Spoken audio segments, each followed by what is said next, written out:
Assalamualaikum everyone, welcome back to my channel. Today I will teach you another three verbs.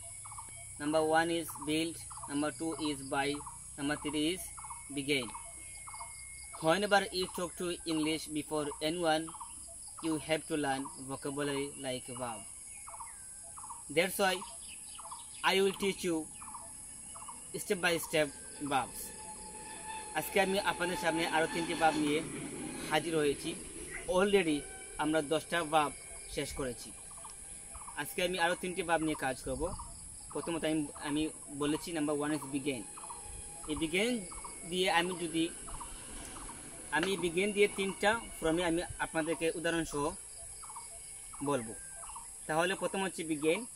Begin হচ্ছে গিয়ে base form এবং begin এর first form হচ্ছে বিজ্ঞান এবং পাস্ট পার্টিসিপল ফর্ম হচ্ছে বিজ্ঞান। এখন যদি আমি একটি করে উদাহরণ দিই তাহলে আমি বলতে পারি let's begin our read. Let's begin our read. এখন যদি আমি পাস্ট ফর্মে একটি করে উদাহরণ দিই তাহলে আমি বলতে পারি I began my work. I began my work. আমি আমার কাজ শুরু করেছিলাম।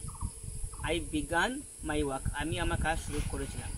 এখন যদি আমি পাস্ট পার্টিসিপল ফর্মে উদাহরণ দিই তাহলে আমাকে বলতে হবে he has begun his work.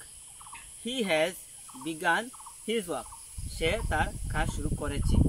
মানে যে কোনো সময় এইমাত্র যদি কোনো কিছু কাজ শেষ হয় তখন আপনি ভার্ব থ্রি ইউজ করতে হবে। এইখানে কিন্তু আমি হ্যাজ ইউজ করছি, কেননা সাবজেক্ট হচ্ছে থার্ড পারসন সিঙ্গুলার নাম্বার। যদি সাবজেক্ট হয় থার্ড পারসন সিঙ্গুলার নাম্বার তাহলে অবশ্যই আপনাকে হ্যাজ ইউজ করতে হবে। তাহলে কোন সময় হয় থার্ড পারসন সিঙ্গুলার নাম্বার, এটাই কিন্তু আমি আস্তে আস্তে আপনাদের সামনে বলবো। আজকে আমি একটু বলি, যদি সাবজেক্ট থাকে সি অথবা হি অথবা ইট, তখন এটার সাথে হ্যাজ ইউজ হবে, অথবা দে আই উইর সাথে হ্যাভ ইউজ হবে। তাহলে নাম্বার 2 হচ্ছে বিল্ড। বিল্ড শব্দ অর্থ হচ্ছে গিয়া নির্মাণ করা। বিল্ড BUILD, বিল্ড এটা হচ্ছে গিয়া বেস ফর্ম। আর পাস্ট ফর্ম হচ্ছে BUILT, বিল্ড। ওকে, আর past participle form same, build BUILT, build. তাহলে যদি আমি একটি করে উদাহরণ দিই তাহলে আমি বলতে পারি I built my house. আমি আমার বাড়ি তৈরি করি। I built my house. আমি আমার বাড়ি তৈরি করি। এখন যদি আমি বলি আমি আমার বাড়ি তৈরি করেছিলাম তাহলে আমাকে বলতে হবে I built my house. আমি আমার বাড়ি তৈরি করেছিলাম। এখন যদি আমি বলি পাস্ট পার্টিসিপল ফর্মে তাহলে আমাকে বলতে হবে I have built my house, অথবা he has built his house। এইভাবে আপনি বলতে পারেন। নাম্বার 3 হচ্ছে বাই। বাই শব্দ অর্থ সবাই জানে কেনা, কোনো কিছু কেনা, ক্রয় করা। তাহলে এই বাই হচ্ছে বেস ফর্ম এবং বাইয়ের ফার্স্ট ফর্ম হচ্ছে বট এবং পাস্ট পার্টিসিপল ফর্ম হচ্ছে বট। মানে পাস্ট এবং পাস্ট পার্টিসিপল ফর্ম পাই সেম।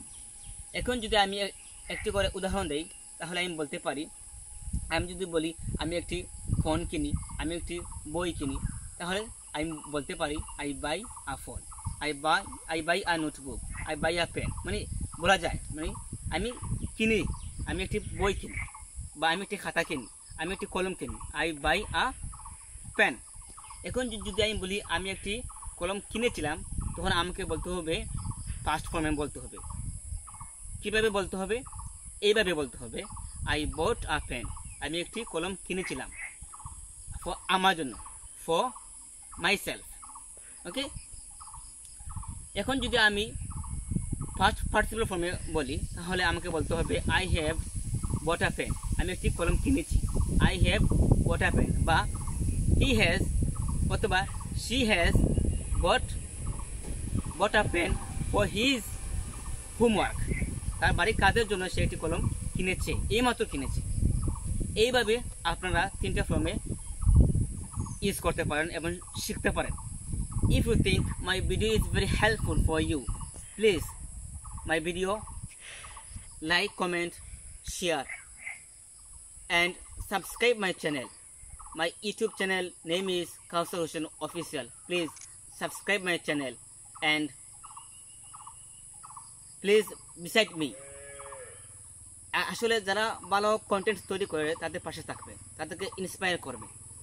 আর বক্তব্যের শেষে আমি একটি কথা বলে আমি আমার ভিডিও শেষ করব। সেটি হচ্ছে, অবশ্যই আপনারা 5টা ওয়াক্ত নামাজ পড়ে আমার জন্য, আপনাদের জন্য, সমস্ত মুসলমানদের জন্য দোয়া করবে। আসসালামু আলাইকুম।